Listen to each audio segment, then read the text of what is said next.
Debate con Juan Carlos Zúñiga. Esta tarde nos acompaña en el Meganoticias Debate Arturo Huerta, economista, investigador emérito del Sistema Nacional de Investigadores de CONACYT, José Monroy Sorribas, analista político. Gracias, Arturo. Gracias, José, por estar con nosotros esta tarde. ¿Qué pasó, Arturo? ¿Por qué siempre no se mudaron las dependencias del gobierno federal? ¿Qué es lo que ha dicho el gobierno? ¿Qué es lo que pasó, Arturo? Bueno, buenas tardes, Juan Carlos, buenas tardes, José Monroy.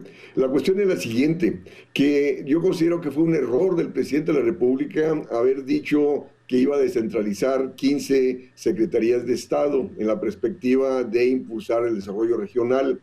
Él mismo había dicho, junto con esto, que iba a trabajar con austeridad fiscal.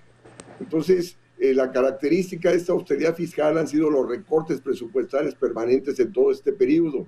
Y una descentralización de las secretarías implicaba recursos, justo para esta movilización de miles de trabajadores que trabajan en las diferentes secretarías.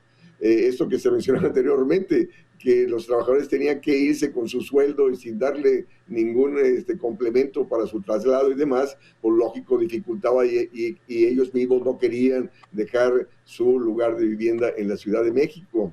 Y luego también está el hecho de la pandemia.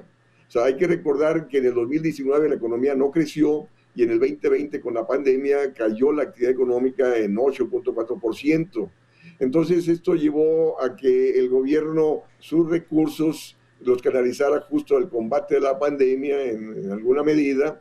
Y luego también está el problema de que ha priorizado estos proyectos estratégicos que considera estratégicos, el Tren Maya, el Tren del Istmo-Tehuantepec y la refinería de Dos Bocas. Entonces canalizó todos sus recursos a estos proyectos y de ahí que no hubo recursos para impulsar la descentralización de estas 15 secretarías que había planteado. Es decir, José Monroy Sorribas, ¿fue una propuesta que nació muerta? Mira, te saludo primero, Juan Carlos, a ti a tu auditorio. Gracias, como siempre, por la invitación. Y saludo con mucho gusto a mi amigo Arturo. Me da mucho gusto compartir el panel con él. Yo creo que sí, nació muerta, pero esto tiene un contexto. A ver, detrás del presidente de México no ha terminado de comprender que es esclavo de sus palabras, esclavo de sus ocurrencias. Él es dueño de sus silencios, pero pues lamentablemente no ha aprendido después de 5 años y fracción a usarlos. Entonces, esto que dice Arturo, no solamente el impacto desde el punto de vista de lo que no se tenía en la ecuación, el COVID, etcétera, bla, bla, bla, sino que cuando hablas tú de descentralizar al gobierno federal, a ver, estamos hablando de cuántos millones de burócratas. ¿Te gustan 5 millones? Que fluctúa entre los 5 y los 6 millones promedio. Pero te gusta, querido Juan Carlos, que esta masa de burócratas signifiquen 13,5 o 15 millones de personas que son los integrantes de las familias de los burócratas que trabajan en las 20 y pico dependencias federales del gobierno y que, bueno, trasladarse es ¿y dónde queda mi familia? Tema número 1. Lo que dice Arturo y lo dice con mucha puntería, con mucha precisión, con mucho tino. ¿Cuánto implicaba cambiar? Porque no se trata solamente de cambiar a una persona, cámbiale el contexto también. Es decir, van a tener cines, escuelas, hospitales, forma de movilizarse, lugares de esparcimiento. Yo recuerdo hace muchos años el experimento del INEGI, cuando se tomó la decisión de llevar a Aguascalientes a 5,000 personas y que el principal problema fue el contexto.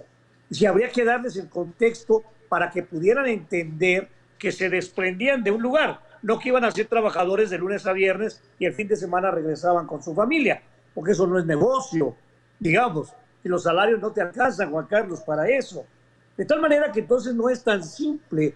Esta ocurrencia del presidente, esta oferta, nace muerta, porque además el gobierno mexicano lo que necesita, me parece, es una reingeniería completa, estructural.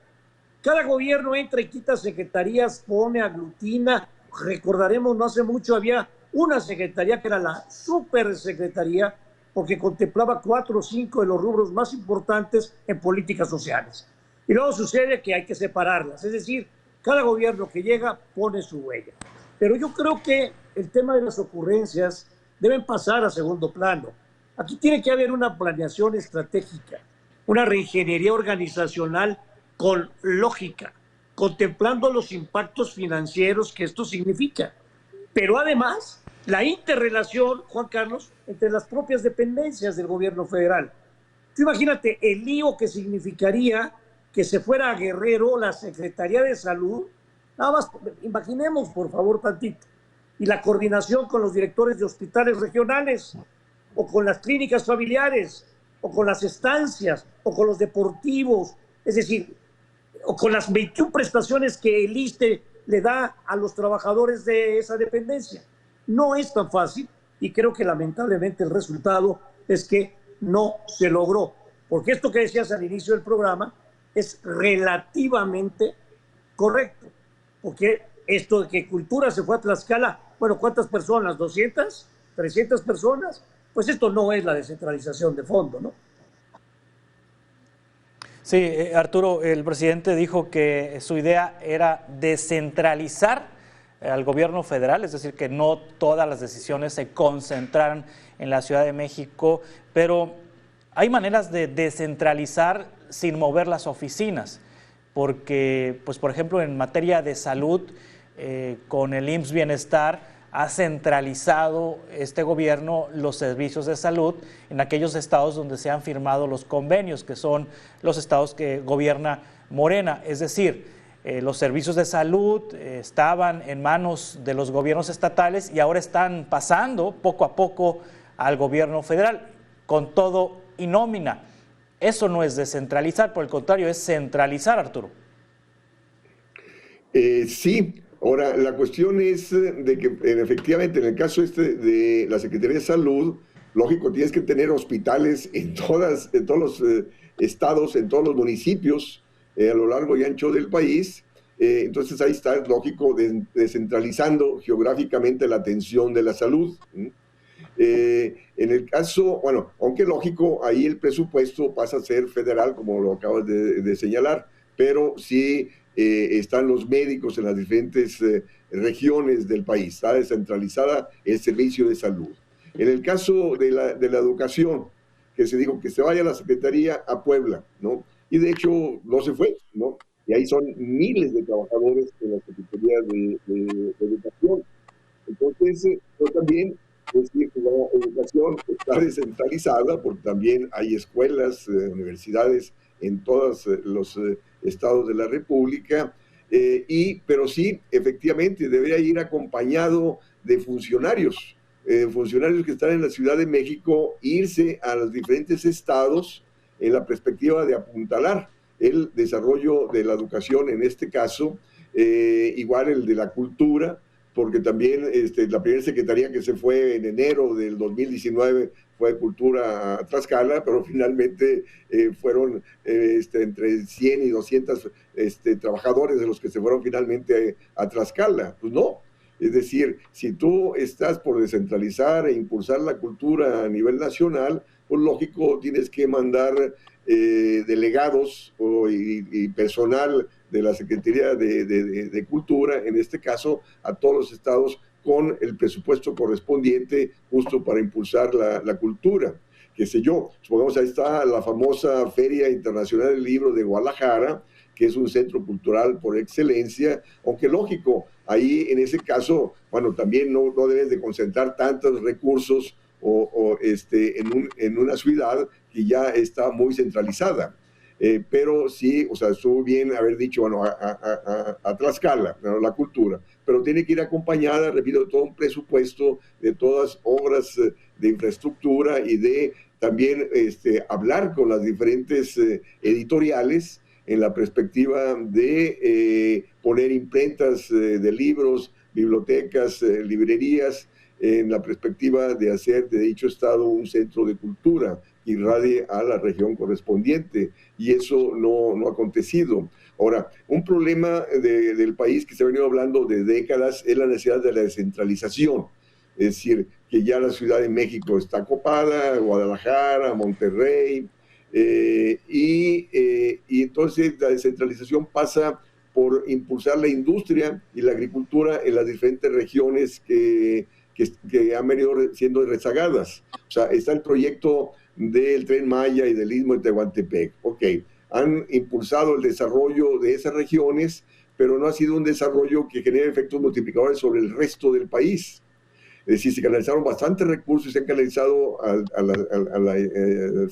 la refinería de Dos Bocas, al Tren Maya y al Istmo de Tehuantepec, pero descuidaste el apoyo de las empresas. Quebraron 400,000 empresas en 18 meses con la pandemia. Era para que el gobierno hubiera apoyado a las empresas para evitar un quiebre generalizado, y hay que tener visión nacional y no solamente regional. Y la necesidad, repito, sí, hay que seguir insistiendo en el desarrollo regional para disminuir las desigualdades, pero no solamente pasa por la descentralización de las secretarías de Estado, sino también por el impulso de obras de infraestructura, impulso de desarrollo de esferas productivas en las regiones que han estado más rezagadas en el país.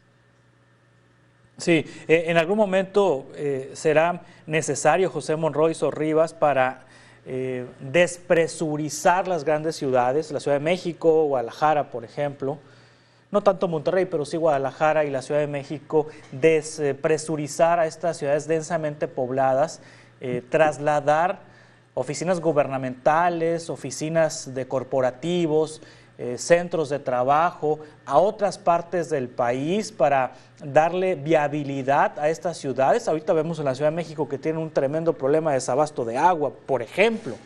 En el fondo no sé si esta era la idea del presidente López Obrador, José. Mira, yo coincido con Arturo en que hay que poner en perspectiva, impulsar el desarrollo regional, pero no hay que perder de vista el desarrollo nacional. A ver, el Estado mexicano es hecho gobierno, es un gobierno obeso. La palabreja no es mía. Tiempo atrás ya lo calificaron, es demasiada infraestructura, demasiados trabajadores. Claro, había que hacerse una gran pregunta. ¿Quieres tener menos burocracia? ¿Qué vas a hacer con ellos? Cuando lo que saben hacer es simplemente A, B y C. Tampoco puedes generar una cola de desempleados tremenda. Es decir, el gobierno, me parece, tiene que poner con claridad las reglas de un nuevo juego. Un nuevo juego que implique, entre otras cosas, quitar esta sobrepoblación que existe por A o por B. Te doy un ejemplo rápido.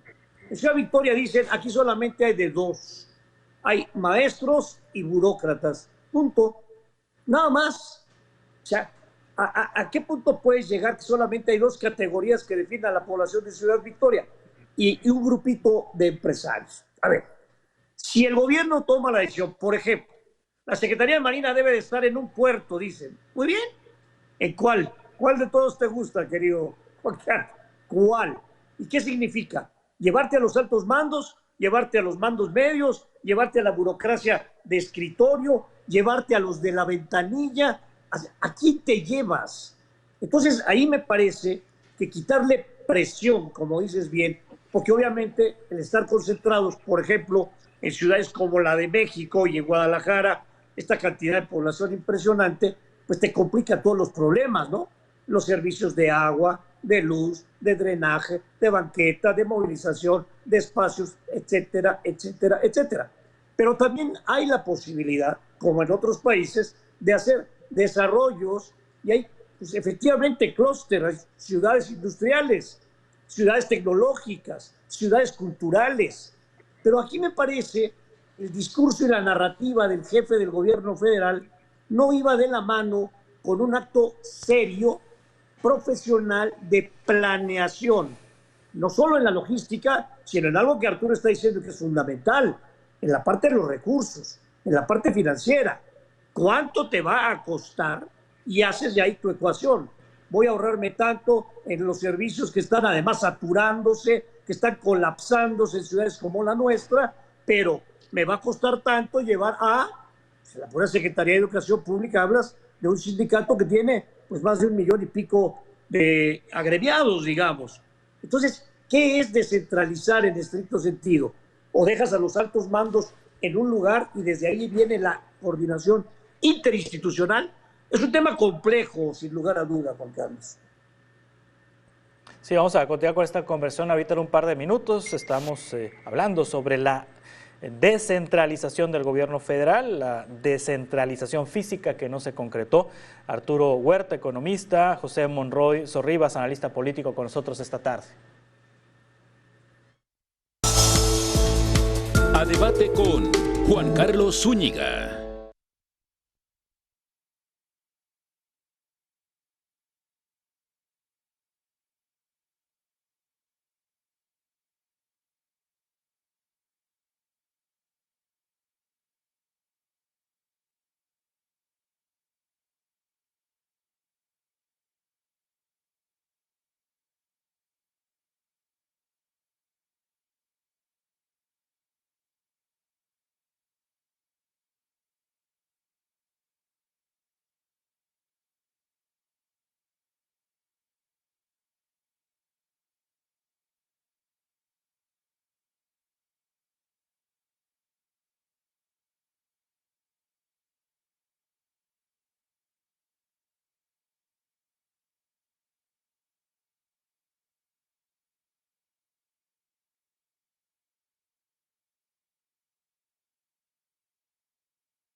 A debate con Juan Carlos Zúñiga.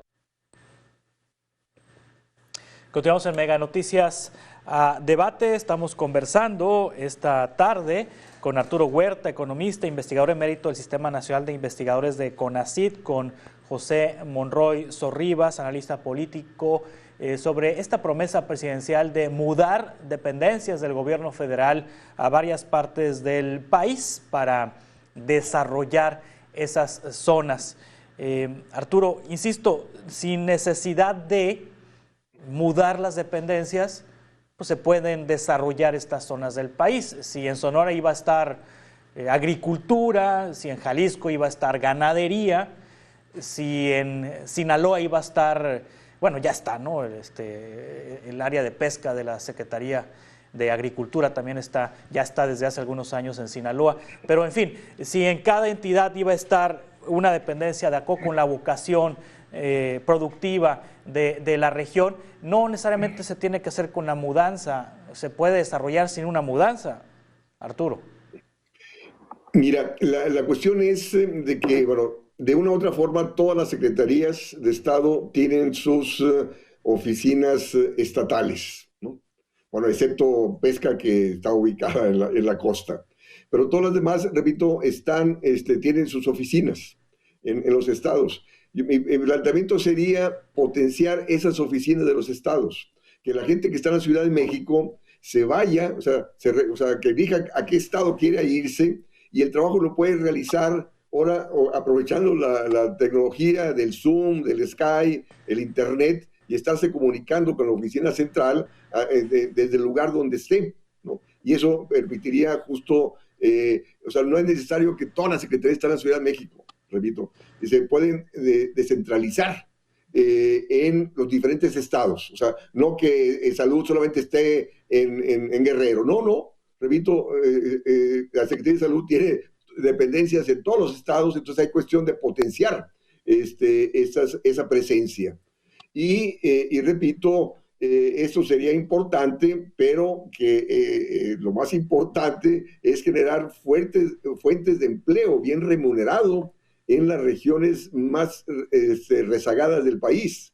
Y para ello el gobierno tiene que invertir en infraestructura, tiene que impulsar políticas de subsidios para que empresas se establezcan ahí, para desarrollar los recursos naturales con que cuentan los diferentes estados de la República a fin de potenciar su desarrollo y generar condiciones de empleo. Y para ello tienes que romper la política de austeridad fiscal, el cual ha venido predominando desde los 80 hasta la fecha. El gasto público en infraestructura, en desarrollo tecnológico, en capacidad productiva no va a ser inflacionario, porque estarías impulsando la capacidad productiva, la producción de bienes para satisfacer la mayor demanda generada por el mayor gasto público, cosa que no pasa por la mente de los que toman decisiones en el gobierno. Entonces, ahora que viene el debate de los candidatos presidenciales, estos elementos deben ser considerados, a ver cuáles las posiciones de ellos en torno a cómo encarar este problema de la descentralización del desarrollo regional que se requiere en el país. Sí, es funcional, José Monroy Sorribas, analista político, la estructura, cómo está organizado el gobierno federal, las secretarías de Estado, las subsecretarías, las dependencias, los organismos que dependen de estas secretarías. ¿Es funcional y responde a las necesidades de este tiempo, José? Mira, yo tengo la impresión, Juan Carlos, que la respuesta es no. Y voy a dar mi argumento. Recordaremos que al inicio de la administración, el gobierno federal tomó la decisión de eliminar a los delegados de las dependencias federales y se habló de los superdelegados. ¿Se acuerdan de eso? Los superdelegados, claro, que eran personajes vinculados de alguna manera con el gobierno federal, específicamente el presidente, etcétera, o con algunos de los gobernadores del propio partido del presidente, y eran hombres muy poderosos, ¿no? Digamos, tenían un campo de acción magnífico. Algunos de ellos, como el caso de Jalisco, pues muy polémico, muy controversial, pero eran los superdelegados. Yo creo que la pregunta tiene una respuesta, es no. No porque estén organizados de la mejor manera. A ver, ejemplos muy concretos. Por ejemplo, en el Estado de México, cuando se toma la decisión de hacer el corredor industrial de Lerma, fue un acierto extraordinario. Colocaron una industria detrás de la otra, Juan Carlos. Y entonces se generaron, como dice Arturo, empleos seguros, bien remunerados, están organizados los servicios, la movilidad, etcétera, etcétera, etcétera. Sí, un ejemplo concreto. ¿Quieres una ciudad tecnologizada, Silicon Valley? En donde se planea toda una infraestructura para atraerte a las mentes más brillantes a hacer desarrollos tecnológicos. A mí me parece que si se trata de hacer esto, entonces habría que hablar de una red de delegados que pudieran tener una estrecha vinculación y coordinación, porque si de por sí la burocracia tiene fama de no ser eficiente, eficaz, de ser lenta, de retrasar las cosas, etcétera, etcétera, imagínate el caos que sería si se intenta simplemente en un bombazo desperdigar las funciones. Ahora, habría que considerar algo que también empato con Arturo, es decir, no es solamente chamba del gobierno federal, los bancos, la empresa privada, universidades, escuelas, es decir, puede haber un esfuerzo conjunto para, a ver, no sé en voz alta, pero los 2 o 3 bancos más importantes, bueno, ¿cuánto personal tienen, por ejemplo, en la Ciudad de México? Tienen sucursales en otros lugares, pueden ayudar a esta descentralización, si es que estamos hablando de quitarle esta saturación a las ciudades como tal. Pero hay que generar la infraestructura y hay que, evidentemente, construir un contexto que haga que no sean aves de paso solamente. Me voy 2 años y luego me regreso, pues flaco favor estamos haciendo. Pero imagínate nada más, si hay un gobierno como el de López Obrador, que todos los días cita a las 6 de la mañana al gabinete de seguridad con sus titulares, por lo menos el de la Defensa, la de Secretaría de Seguridad, el de Marina, el de la Guardia Nacional, la de Gobernación. Tú imagínate logísticamente lo complejo que sería que eventualmente los titulares estuvieran desperdigados. Entonces tiene que haber desde la cabeza una política clara con quién mando, quiénes son mi alta dirección, llamémoslo así, en la burocracia, mis mandos medios, y quiénes son los que atienden al público, y ahí ver cómo cruzar redes de coordinación, no a través de superdelegados, sino a través de funciones que permitan que fluya el trabajo burocrático. Sí, tengo idea, Arturo, que esta decisión de desaparecer a los delegados federales fue una mera simulación, pues finalmente sí hay cabezas en las dependencias federales en cada entidad y los que en su momento fueron nombrados superdelegados para coordinar todas las dependencias del gobierno federal, finalmente están dedicados, abocados a administrar el tema de la Secretaría del Bienestar. Es decir, los superdelegados finalmente administran la Secretaría del Bienestar o la representación de bienestar, y cada dependencia federal tiene un responsable que no tiene el cargo de delegado, pero sí tiene las funciones de un delegado, Arturo. Mira, la cuestión es de que estos superdelegados, ¿a quién, a quién informan o quién lo supervisa, ¿no? Es decir, así han hecho lo que han querido, y luego de hecho varios superdelegados pasaron a ser candidatos a gobernador de los estados donde tenían ese puesto. O sea, ha sido un mal manejo en ese sentido por parte del presidente, estos superdelegados que eran amigos cercanos de él, que tomaban las decisiones importantes de los estados donde estaban ubicados. Pues no, debe ser gente especializada, se debe respetar las funciones de cada secretaría, y cada secretaría tiene que tener los especialistas correspondientes para cumplir la función que tienen que desempeñar, ¿no? Y no en torno a amigos, porque igual puso como su gran amigo de director de Pemex, que no conocía nada de la industria petrolera, y bueno, ¿dónde está Pemex, no? Entonces, es muy importante que sea gente responsable, gente calificada, las que asuma las funciones en las diferentes secretarías y en las diferentes dependencias estatales, donde las secretarías tienen, repito, su participación, su presencia, ¿no? Entonces, el hecho de que el país traiga un crecimiento de 0.8% promedio anual del 2018 al 2023, evidencia, repito, el fracaso de la política económica y el fracaso de la administración pública.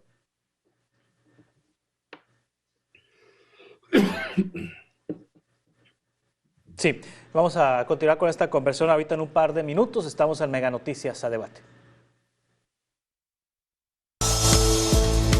A Debate con Juan Carlos Zúñiga.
A debate con Juan Carlos Zúñiga. Continuamos en Mega Noticias Debate. Una cosa es lo que se quiere y otra lo que se puede. Y para el consultor político Quique Mireles, la propuesta de llevar a una entidad del país diferente, una dependencia federal, es casi imposible, pues dependen muchos factores para realizar esta propuesta.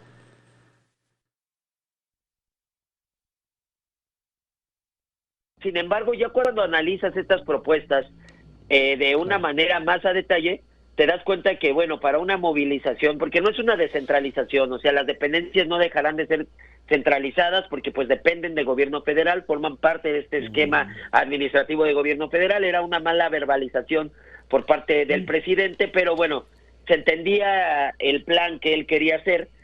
Sin embargo, pues todo esto representaba una cantidad de recursos necesarios para esto impresionantes. A lo que voy con esto es que son muchas cuestiones que se requería para todo absolutamente dinero, y quizás la más importante y que muchas veces no se analizó concretamente era el tema del capital humano, porque una cosa es querer, exactamente, una cosa es decir, vamos a mudar, suponiendo que haya recursos para construir un nuevo edificio, para pagar una penalización, para movilizar todo el tema burocrático en tema de inmuebles y muebles a otro lugar. El capital humano es otra cuestión. La propuesta de pasar las secretarías federales a diferentes entidades del país era provechosa, pues podrían asegurar empleos nuevos y la inversión económica en otras áreas de oportunidad. Sin embargo, un factor que no podía controlarse. Así lo explicó Roberto Mendoza, especialista en política nacional. De entrada me sorprendió la propuesta, y me sorprendió más que se reiterara con ella, y todavía los primeros años de gobierno se insistía en ello. Sin embargo, bueno, ya sabemos en lo que terminó en la historia.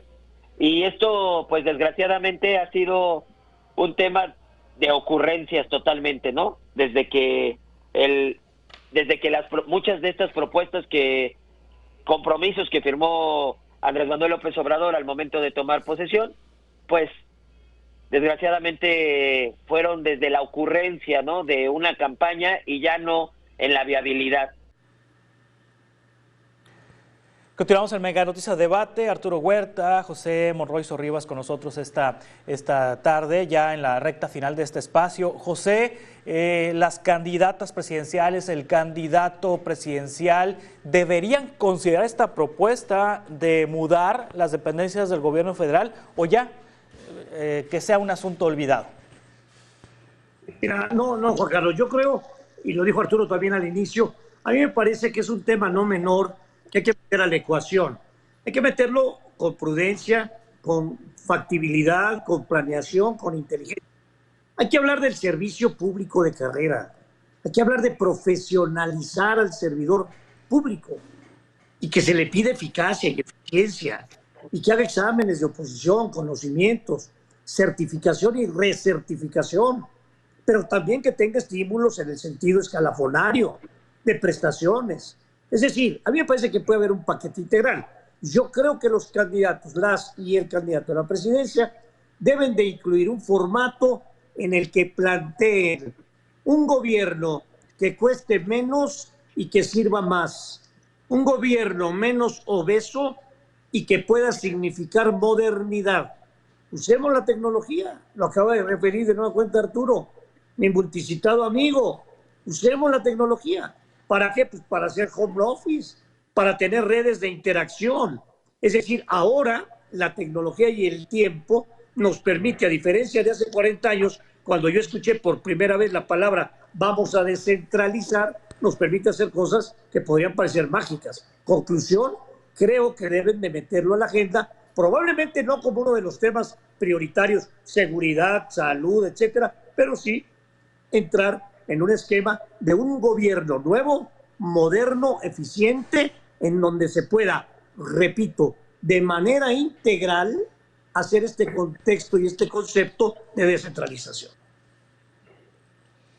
Arturo Huerta, ¿deben reconsiderar esta propuesta las candidatas presidenciales, el candidato presidencial?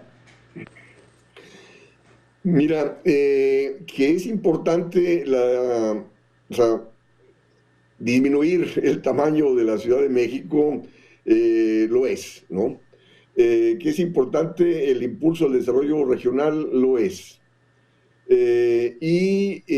La cuestión es de que no solamente es la cuestión de mudar secretarías o gran parte de las secretarías, las funciones, las subsecretarías, podías trasladarlas a diferentes estados y el personal correspondiente, sino acompañado de una política de desarrollo regional que pasa por inversión de infraestructura, que pasa por generar condiciones de rentabilidad en el sector productivo para que las empresas inviertan en esas zonas, porque hay que tomar en cuenta que la inversión privada depende de la ganancia, y la ganancia depende de la demanda, del mercado, del poder adquisitivo de la población. Entonces, ¿por qué no se desarrolla Chiapas? ¿Por qué no se desarrolla Oaxaca? Porque hay pobreza, son los estados más pobres. Entonces tú tienes que impulsar política de empleo bien remunerada, política de impulso de la infraestructura, para ir generando demanda para que empresas se establezcan ahí y vayan incrementando el empleo bien remunerado. Entonces no solamente es la cuestión de movilizar secretarías o subsecretarías, sino también una forma integral de política de desarrollo regional que implica presupuesto. O sea, tienes que dejar de lado la austeridad fiscal y el gobierno gastar lo necesario para el impulso de los objetivos nacionales. Muy bien, pues estaremos atentos a seguir conversando sobre estos temas. Arturo Huerta, economista e investigador emérito del Sistema Nacional de Investigadores de CONACYT, José Monroy Sorribas, analista político. Gracias por estar aquí con nosotros en Mega Noticias, a debate. Esperemos coincidir pronto con otro tema importante de coyuntura, tema de análisis. Muchas gracias, buenas tardes y buen fin de semana. Muchas gracias, buenas tardes. Hasta luego. Gracias. Le invito a que se quede en esta señal porque vamos a platicar, le vamos a presentar un análisis de la violencia en el contexto electoral, la violencia que ha ocurrido en nuestro país. Ya hay recuentos de más de 100 atentados en contra de candidatas, candidatos, aspirantes a candidatos en nuestro país desde que inició este año electoral. De esto vamos a conversar en el siguiente segmento y yo lo espero el próximo lunes a las 5:10. Gracias, buen fin de semana. Descubre México. Una de las grandes formaciones rocosas de la naturaleza se encuentra en Peña de Bernal, un pueblo mágico lleno de belleza y que se localiza a poco tiempo de la ciudad de Querétaro. Esta obra de arte natural nació de un volcán que perdió su fuerza y al apagarse moldeó este gran bloque de piedra desde hace más de 65 millones de años. La peña es el tercer monolito más grande del mundo y cerca de ella se puede hacer múltiples actividades físicas como senderismo o escalar. El poblado recibe miles de visitantes cada 21 de marzo para el equinoccio de primavera. Un gran desfile se puede disfrutar todo el día, acompañado de danza, música, exhibiciones y artistas para la sorpresa de todos los que llegan a recargar su energía en un ritual místico. Peña de Bernal es la escapada ideal de fin de semana. La naturaleza, historia, artesanía y gastronomía mexicana son parte de la fórmula perfecta para liberarte del estrés de la ciudad. Descubre México. Bienvenidos a Magdalena de Quino, un lugar de raíces y tradiciones, el segundo pueblo mágico de Sonora. Una pintoresca ciudad con paisajes históricos y templos importantes. Un lugar que debes visitar es el Templo de Santa María Magdalena, donde se venera la imagen de San Francisco Javier. Muchas personas de todo el mundo vienen a verlo para pedirle algún deseo o milagro. En el exterior consta de una amplia explanada rodeada por importantes edificios. A finales del mes de septiembre se lleva a cabo la festividad de San Francisco Javier. Es la más concurrida del año con música, gastronomía y fuegos pirotécnicos. Quedarás cautivado por su comida típica y sus múltiples artesanías de la región. Explora este pueblo lleno de historia y sé testigo de sus grandes atractivos.